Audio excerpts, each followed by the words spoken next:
Ғаламның алыс бұрыштарының бірінде күннен 145 миллион километр қашықтықта жер планетасы орналасқан.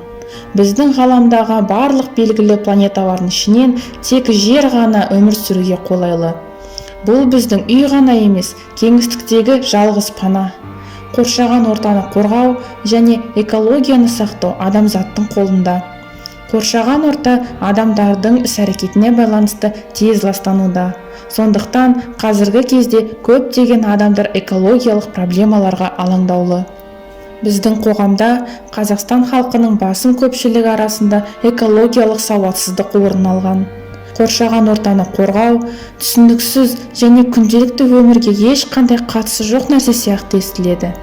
Ауа, су, жер сияқты ресурстар әрқашан мол болатын және үнемді пайдалануды қажет етпейтін ресурстар ретінде қабылданады. Экологиялық сауатсыздық табиғи ортаның бұзылуының негізгі себептерінің бірі болып табылады. Үйге ең жақын қоқыс жәшіктерін лақтыратын тұрмыстық қалдықтар қоқыс полигонына барар жолда араласып, қайта өңдеуге жарамсыз болып қалады. Тұрғындардың әрқайсысы үйдегі қоқыстарды, тамақ қалдықтарын бөлек, екіншісінде шыны, пластик және қағаздарды бөлек сұрыптауы керек. Сондықтан біздің қалада әрі қарай өңдеуге ыңғайлы болу үшін түрлі түсті 4 қоқыс жәшігі орнатылды. Сары шыныға арналған, көк пластмассаға, жасыл қағазға, қызыл басқа да қалдықтар үшін. Қалдықтарды бөлек жинау, қайта өңдеуге болатын қалдықтарды және қайта өңдеуге жатпайтын қалдықтардан, сондай-ақ қайта пайдалануға жарамды қалдықтардың бөлек түрлерін бөлуге мүмкіндік береді. Бұл іс-шаралар материалдардың максималды көлемін өндірістік айналымға қайтаруға ғана емес, сонымен бірге қоқысты жинауға, қоршаған ортаның жалпы ластануын азайтуға, соның ішінде полигондар аумағын азайтуға мүмкіндік береді. Бірақ біз оны әрдайым өзінің түсіне сай лақтыра бермейміз және оған мән беруді де қойдық.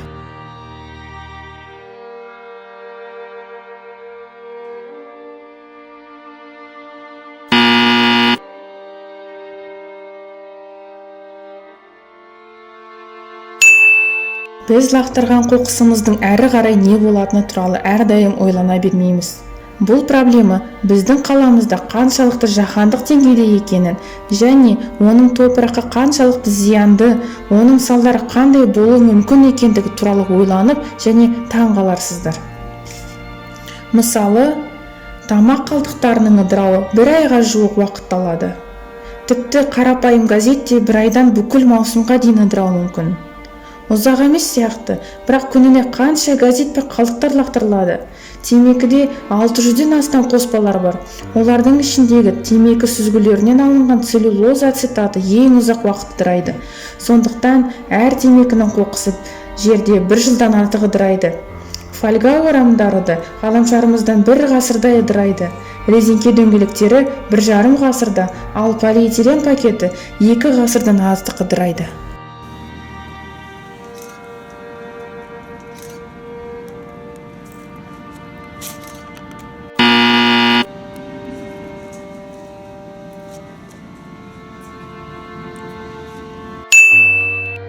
Пластикалық бөтелкелер де қоршаған ортаның жауы.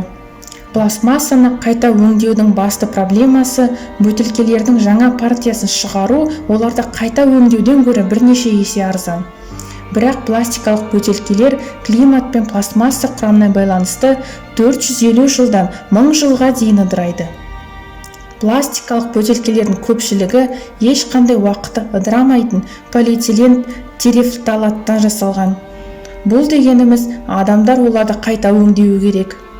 Кейбір елдер бұдан синтетикалық талшықтар жасап, олардан киім, кілем, жіп және басқа да заттар жасайды. Жағдайды жақсы жаққа өзгерту үшін күнделікті өмірде тез ыдырайтын қаптамаларды қолдануға тырысыңыз. Өзіңізге супермаркетте әрдайым полиэтилен пакет алып тұрғаннан гөрі ыңғайлы болатын сүйкімді матадан жасалған сөмкені алыңыз. Тамақ пен сусындарды таңдағанда, оларды қайта өңдеуге болатын картон немесе шыны ыдыстарға мән беріңіз. 1 рет қолданылатын пластик ыдыстарды қолданбаңыз. Сізден кейін қоқыс та аз болады.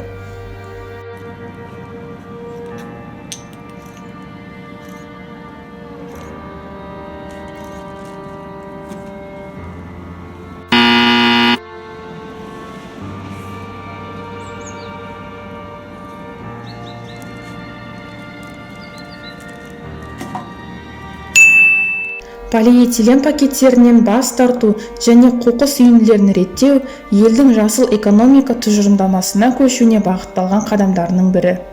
Жақсы заңдардың болуына қарамастан, экологиялық түсінік қалыптаспай тұрып, жағдайдың жақсы жаққа өзгеруі екіталай. Экологиялық саналы жеке тұлғаны қалыптастыру үшін мектеп жасынан бастап отбасылық тәрбие мен қоғамдастықтың мүмкіндіктерін біріктіру қажет. Экологиялық білім беру дәстүрлерінде тәрбиеленген балалар гүлдейтін бақтар, жасыл саябақтар, әсем ауылдары бар жаңа қоғам құра алады. Темекі тұқылын лақтыру, тіпті түтін түтету, ағаштарды сындыру және мұнай қалдықтарын өзендерге төгу адамдардың ойына да келмейді. Олар кәдімгі адамның қалай әрекет етуінің үлгісін көрсетеді және бұзушыларға не істеуге болмайтынын түсіндіруден тартынбайды. Бүгінгі мектеп оқушылары болашақ ересектер. Мүмкін олардың кейбіреулері министрлер, орынбасарлар немесе өнеркәсіптік кәсіпорындардың директоры болады. Мама, қайда мен қоқысты ұстаймын? Жерге тастай сал, жинайтын адамдар бар емес пе? Анашым, қайда мен қоқысты ұстаймын? Не, қоқыстың жәшігі бар, соған тастаймыз, жерге тастауға болмайды. Молодец! COVID-19 жаңа бір экологиялық проблема тудырды. Маскалар мен қолғаптарды пайдалану бүкіл әлемдегі адамдар үшін күнделікті өмірге айналды. Осы қорғаныс құралдарын жою мәселесі өзекті болып табылады. Лақтырылған қорғаныс құралдары вирусты жер бетінде сақтауы мүмкін. Бұл барлық тірі ағзалар үшін қауіпті.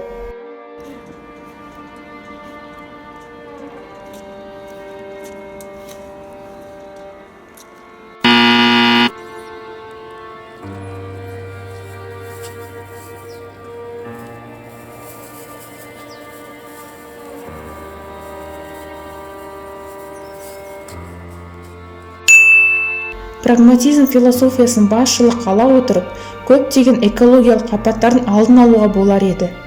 Бүгінде жедел прогресс пен жаһандық техногендік апат дәуірінде планетаны қалай таза ұстауға болады деген ой туындайды. Өкінішке орай, табиғаттың әдемі де таңғажайып әлемін адамзат өркениеті барған сайын шетке ығыстырып келеді.